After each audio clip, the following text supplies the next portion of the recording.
할렐루야. 하나님께서 오늘도 여러분의 삶 가운데 함께 하십니다.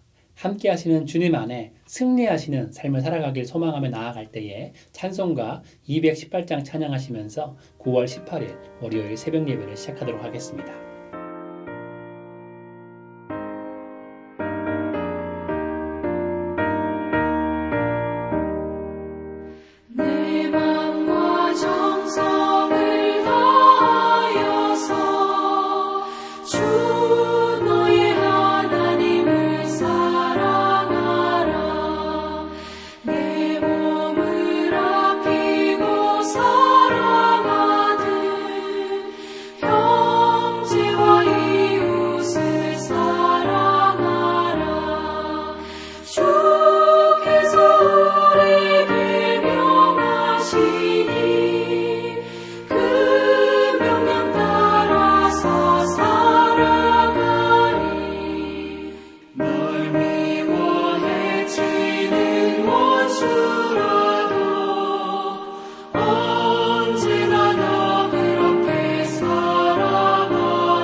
함께 기도하겠습니다.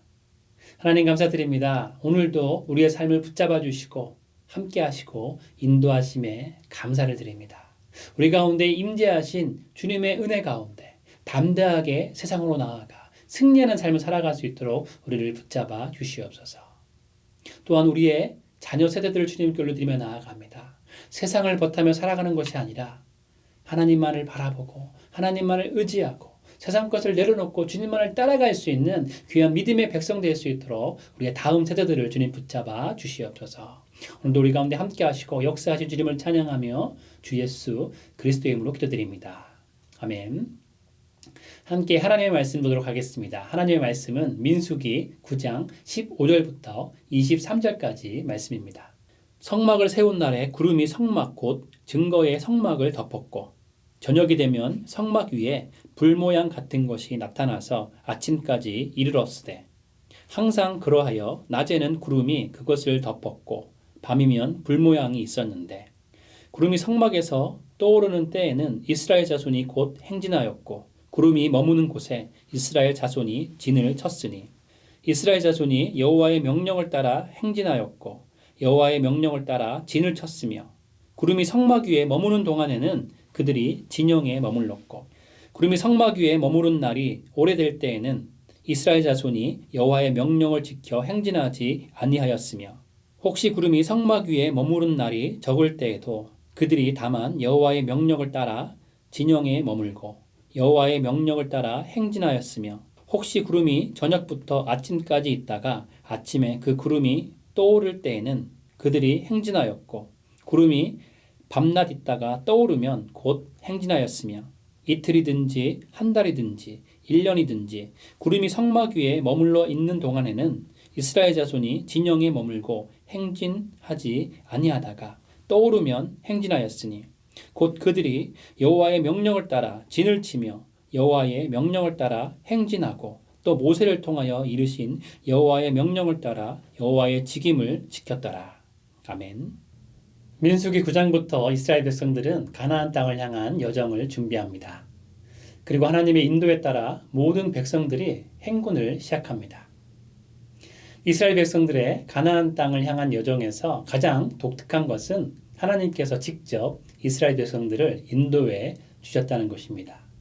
하나님은 구름 기둥과 불 기둥으로 이스라엘 백성들을 인도하셨습니다. 이렇게 하나님께서 구름 기둥과 불 기둥으로 이스라엘 백성들을 인도하시는 모습은 출애굽기 마지막 장인 출애굽기 40장의 모습과 연결이 됩니다. 출애굽기 40장에서 모세는 하나님께서 주신 말씀에 따라 성막을 완성하죠. 이어서 성막 봉헌식을 하며 하나님께 봉헌하자 성막 위에 구름이 덮여졌습니다. 그리고 하나님의 영광이 성막에 가득 넘쳤습니다. 성막 가운데 하나님께서 임재하여 계시고 하나님의 영광을 보이신 것입니다. 너무나 놀라운 장면이 아닌가요? 하나님께서 이스라엘에게 강림하셔서 하나님의 영광을 하나님의 백성들에게 보이신 것입니다. 하나님께서 친히 이스라엘 백성 가운데 거하시고 임재하신다는 것은 말로 표현할 수 없는 영광스러운 일인 것이죠. 그리고 이제 이스라엘 백성들이 약속의 땅을 향하여 행진을 시작할 때가 되니 하나님께서 구름으로 사인을 주셔서 출발하도록 합니다. 구름이 성막 위에 거쳐 올라가면 구름의 인도에 따라 이스라엘 백성들은 길을 떠났습니다. 그리고 구름이 내려와서 성막 위에 머물면 다시금 진을 쳤습니다. 이스라엘 백성들의 길을 인도하시는 구름은 하나님의 임재의 상징인 것이죠. 사랑하는 여러분도 삶 가운데 또한 여러분의 가정 가운데 하나님의 임재가 충만하게 소망합니다. 여러분의 인생길 가운데 하나님께서 친히 역사하시고 친히 인도하시고 함께 하시길 원합니다. 왜냐하면 하나님께서 함께 하시는 것은 하나님의 보호하심을 나타내기 때문입니다. 하나님의 백성은 언제나 하나님의 인도 아래서 인생의 여정을 이어가야 합니다. 하나님께서 길을 인도하시는 그 길을 따라가면 그 길은 언제나 가장 안전한 길입니다. 그리고 하나님의 인도하심을 따라가는 길은 언제나 가장 빠른 지름길입니다. 어느 과학자가 실험을 하는 영상을 봤습니다. 우리가 생각할 때는 보통 가장 짧은 길이 가장 빠른 길이라고 생각합니다. 그러나 이 영상은 보통 사람들의 생각이 정답이 아님을 보여주었습니다. 영상에서는 높은 곳에서 낮은 곳으로 떨어지는 세 개의 길이 보입니다. 첫 번째는 높은 곳에서 낮은 곳으로 최단 거리로 떨어지는 대각선 길입니다. 두 번째 길은 살짝 구부러진 반원 모양의 길입니다. 세 번째는 급격하게 곡선을 이루는 반원 모양의 길이었습니다. 이 세 가지 길에 똑같이 생긴 구슬을 같은 타이밍에 같은 힘으로 떨어뜨렸더니 우리가 보통 가장 빠를 것이라고 생각하는 가장 직선의 길은 평범하게 떨어집니다. 그러나 두 번째 살짝 구부러진 반원 모양의 길은 직선의 길보다 구슬이 더 빠르게 내려갑니다. 그리고 마지막 세 번째 급격하게 곡선을 이루는 반원 모양의 길에 떨어진 구슬은 손살같이 길을 지나는 모습을 영상에서 볼 수 있었습니다. 기계로 동시에 세 개의 구슬을 떨어뜨리고 세 개의 길을 같이 보여주고 있는데 급격하게 곡선을 이루는 반원 모양의 길은 정말 빠르게 구슬이 지나가는 것이 영상에 대비되어 보였습니다. 하나님의 인도를 받는 삶이 가장 중요합니다. 사람들의 일반적인 생각에는 가장 짧은 길을 가고 싶고 가장 굴곡이 없는 평탄한 길을 가는 것이 가장 좋은 길이라고 생각합니다. 그러나 하나님의 생각은 우리의 생각과 다르죠. 하나님의 계획은 우리의 계획과 많은 부분 다를 수 있습니다. 그러나 확실한 것은 하나님의 길이 가장 빠른 길이고 하나님의 계획이 가장 안전하다는 것입니다. 시내산에서 가나안 땅에 이르는 광야길은 멀고도 험합니다. 여러분 데스밸리에 가본 적이 있으신가요? 제가 이스라엘에 방문했을 때 사해가 있는 사막에 갔었는데 날씨와 환경이 데스밸리와 매우 비슷했습니다. 그리고 사해에서 이집트 국경 지역까지도 방문했었었는데 너무나 척박한 땅이었습니다. 시내산에서 가나안 땅에 이르는 광야길도 어린아이부터 어른에 이르는 한 민족이 살림을 다 짊어지고 짐승들과 함께 광야길을 걸어가기에는 정말 멀고도 험한 길이었죠. 낮에는 뜨거워서 숨조차 쉬기 어려울 정도로 고통스러운 곳입니다. 그러나 밤이 되면 기온이 뚝 떨어지는 곳이죠. 이런 기후 조건 속에서 낮에 구름으로 인도하신다는 것은 얼마나 큰 도움이 되었겠습니까? 구름으로 행진을 알리고 길을 인도해 주시는 것도 너무나 감사한데 강렬하게 내리쬐는 사막의 태양빛을 그늘로 막아준다는 것은 하나님의 보호하심이 얼마나 크고 놀라운 은혜인지를 보여주는 것이죠. 사랑하는 여러분의 삶은 하나님께서 어떻게 인도하고 계십니까? 우리의 계획보다 하나님의 계획이 더 완전하고 좋은 길입니다. 하나님께서 인도하시는 길이 가장 안전하고 빠른 길입니다. 내 생각으로 계획하고 내가 가고 싶어하는 길보다 하나님께서 인도하시는 길이 가장 빠른 길이고 가장 순적한 길입니다. 제가 초등학교 저학년 때 길을 잃어버린 적이 있습니다. 저는 경희대학교 쪽에 살고 있었는데 친구가 자기 집으로 놀러 가자고 해서 외대 쪽에 있는 친구 집에 놀러 간 적이 있습니다. 저는 길눈이 밝은 편이어서 한 번도 길을 잃어버린 적이 없었습니다. 어릴 때도 혼자서도 버스를 타고 집에 잘 찾아왔기에 제가 길을 잃어버릴 것이라고 생각하지 못했던 것 같습니다. 학기를 마치고 친구 집에 가서 몇 시간 놀다가 집에 가려고 했는데 웬일인지 길을 잃어버렸습니다. 잘은 기억나지 않지만 왔던 길로 그대로 가면 되는데 더 짧은 숏코스로 가려고 새로운 길로 가다가 길을 잃어버린 것 같습니다. 길을 헤매다가 날이 어둑어둑해졌습니다. 어린 마음에 그동안 한 번도 느껴보지 못한 불안감이 찾아왔습니다. 한참을 헤매다가 정말 운 좋게도 경찰서를 발견하게 되었죠. 그런데 어릴 때라서 경찰서를 들어가는 것이 왠지 무섭기도 하고 경찰 아저씨가 친근하게 여겨지지 않았기 때문에 망설여졌지만 날이 어두워져서 길을 더 못 찾을 것 같아서 용기를 내서 경찰서를 들어갔습니다. 그랬더니 경찰 아저씨가 친절하게 맞아주고 감사하게도 집에 전화도 해주고 집에까지 안전하게 갈 수 있도록 안내해 주었습니다. 지금 생각해도 그때 경찰서를 발견하지 못했다면 어땠을까 상상이 안 가네요. 내가 할 수 없음을 인정하고 문제를 해결해 줄 수 있는 경찰 아저씨께 가니까 안전하게 집으로 돌아갈 수 있었습니다. 하나님은 우리 가운데 함께 하셔서 우리를 보호하시길 원하십니다.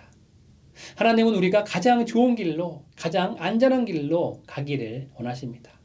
비록 우리의 생각에는, 우리의 눈에는 그렇게 보이지 않을지라도 하나님은 완전한 길로 우리를 인도하시는 하나님이십니다. 잠언 16장 9절 말씀은 이렇게 말씀합니다. 사람이 마음으로 자기의 길을 계획할지라도 그의 걸음을 인도하시는 이는 여호와시니라. 우리의 걸음을 인도하시는 분은 오직 하나님이십니다. 우리가 아무리 우리의 길을 가고 싶은 대로 계획할지라도 우리의 길을 인도하시는 분은 하나님 한 분이십니다. 그렇기에 인간적인 생각으로 가장 빠르고 좋은 길을 찾기보다는 하나님과 함께 걷는 길을 택하는 것이 가장 지혜로운 방법인 것이죠. 사랑하는 여러분 모두는 하나님과 함께 동행하심으로 가장 좋은 길로 보호받으며 안전하게 걸어가시는 천국 백성의 삶을 매일매일 살아가시기를 주님의 이름으로 축원드립니다. 그리고 두 번째로 하나님의 인도를 받기 위해서는 온전한 순종이 있어야 합니다. 이스라엘의 사막을 가봤더니 정말 사람이 살만한 곳이 아니었습니다. 포란포기뿐만 아니라 물을 찾는 것이 쉬운 곳이 아니었습니다. 차를 타고 이동해도 물병을 얼려서 얼음물을 먹으면서 이동을 해도 갈증이 났습니다. 조금만 걸어도 체력은 금방 바닥이 나는 곳이었습니다.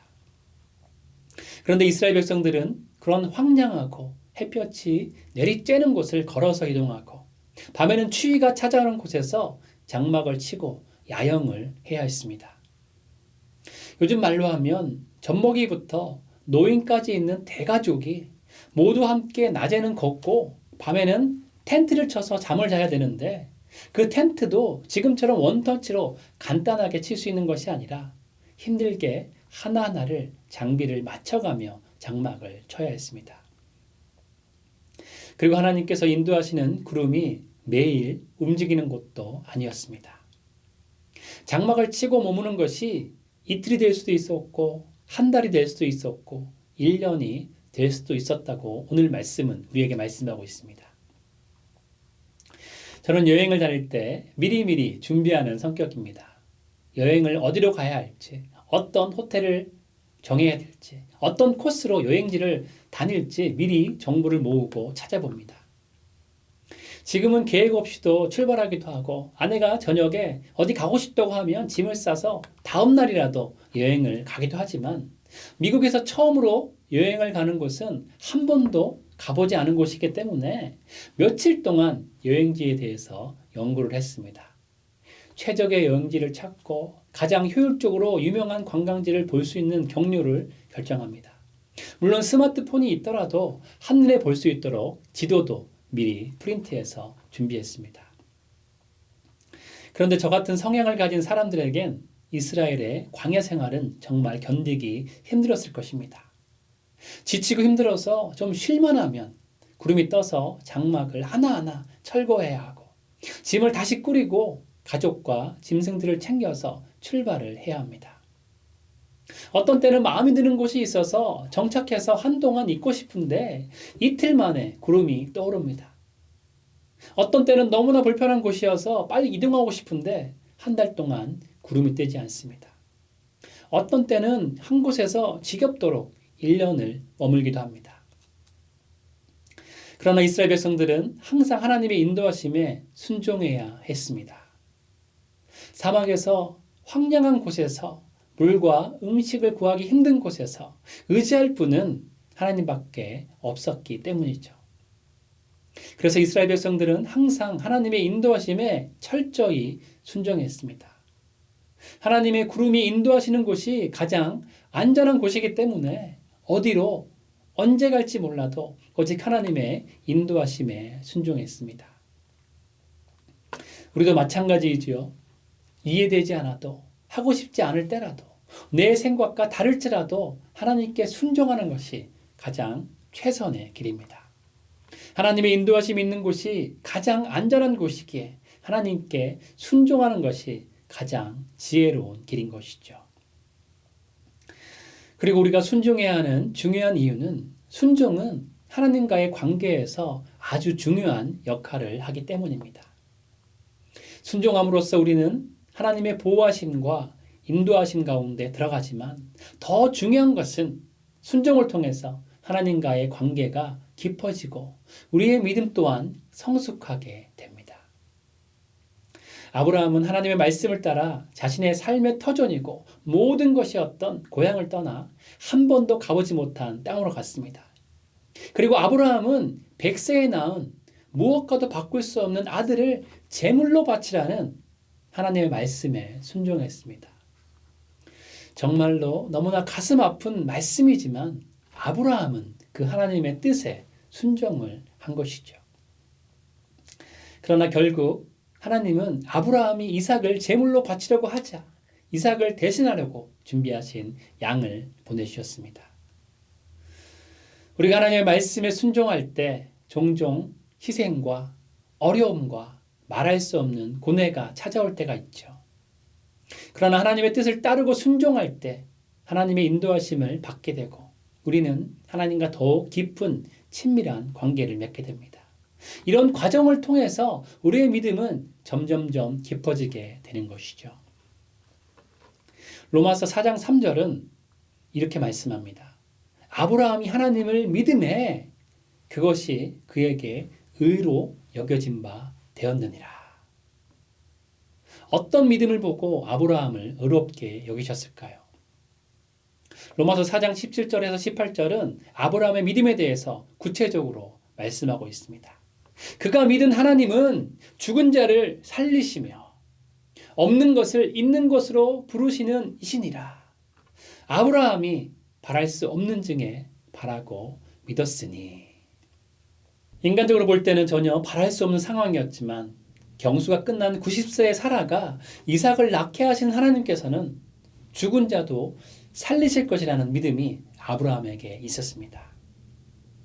이것을 다른 말로 하면 아브라함은 순종함으로 고향을 떠나 한 번도 가보지 못한 땅으로 갈 때 지키시고 보호하시고 인도하신 하나님을 경험적으로 알았던 것이죠.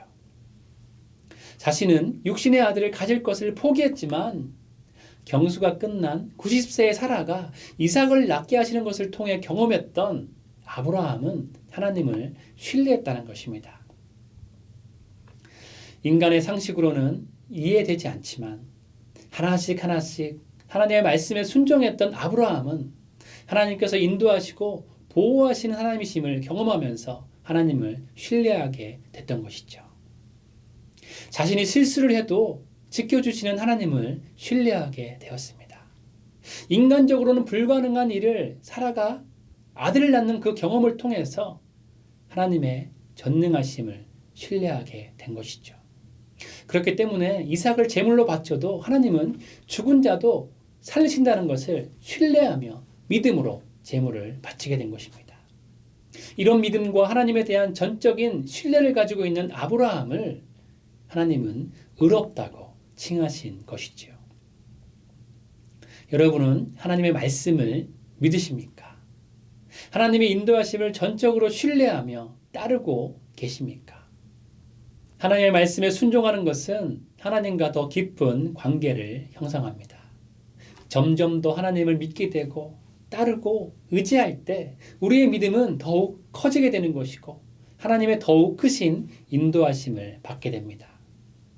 물론 실패할 때도 있습니다. 물론 우리의 믿음이 흔들리고 좌절되고 실망할 때도 있습니다. 아브라함도 그랬습니다. 하나님께서 이삭을 약속하셨음에도 불구하고 육신의 아들을 포기하고 엘리에셀을 상속자로 삼으려고 했습니다. 두려움 때문에 아내 사라를 누이라고 속이기도 했습니다. 그러나 하나님은 그런 인간의 연약함도 너그러이 받아주시는 하나님이시죠. 예수님께서 십자가에서 죽으시고 제자들은 갈릴리로 가서 다시 어부가 되었습니다. 베드로는 예수님을 3번이나 배반하고 실패와 절망에 빠졌습니다. 다시 예수님을 만나기 전에 삶으로 돌아왔습니다. 자신들의 살 길을 찾아 옛 모습으로 제자들이 돌아간 것이죠. 그러나 밤이 맞도록 물고기 한 마리도 잡지 못했습니다. 그때 예수님께서 나타나셔서 이렇게 말씀하셨습니다. 요한복음 21장 6절 말씀이죠. 이르시되 그물을 배 오른편에 던지라. 그리하면 잡으리라 하시니 이에 던졌더니 물고기가 많아 그물을 들 수 없더라. 실패의 자리에도 예수님은 찾아오십니다. 절망의 자리에도 예수님은 찾아오십니다. 그리고 그곳에서 우리의 있는 그들의 모습을 사랑의 눈으로 바라보시면서 새로운 도전의 말씀을 주시는 분이 바로 우리의 예수님이시죠. 그 말씀에 순종할 때 고기가 많아 그물을 들 수 없도록 우리를 인도하시는 것입니다. 무너진 곳에서도 말씀에 순종할 때 하나님의 인도하심을 받게 되는 것입니다. 여러분은 무엇을 쫓고 계십니까? 잘 되기를 바라는 것이 아니라 하나님과 함께하는 것을 가장 소중히 여기시기 바랍니다. 그러면 하나님께서 친히 보호해 주십니다. 내 생각과 나의 계획을 이루려고 하기보다는 하나님의 계획과 하나님의 말씀에 순종하시기 바랍니다. 하나님께 순종할 때 하나님의 가장 선한 인도하심을 누리고 하나님을 신뢰할 때 하나님의 가장 선한 것을 누릴 수 있습니다. 함께 기도하겠습니다. 선하신 주님, 사랑의 예수님, 우리의 삶을 인도하시고 지키시고 보호하심에 감사와 찬양과 영광을 올려드립니다.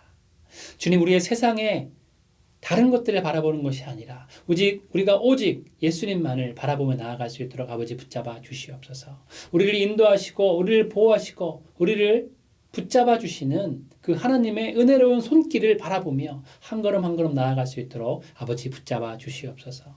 주님을 신뢰하기를 소망합니다. 주님만을 믿고 따르기를 소망합니다. 주님과의 깊은 관계를 순종으로 이루어가게 하여 주시옵고 주님께 순종함으로 더욱더 하나님 안에 거할 수 있는 삶을 살아갈 수 있도록 우리를 붙잡아 주시옵소서. 오늘도 말씀으로 성령으로 채워주시고 우리를 인도하시길 간절히 소망하며 주 예수 그리스도의 이름으로 기도드립니다. 아멘. 계속적으로 주님 앞에 우리의 기도 제목을 가지고 나아가도록 하시겠습니다.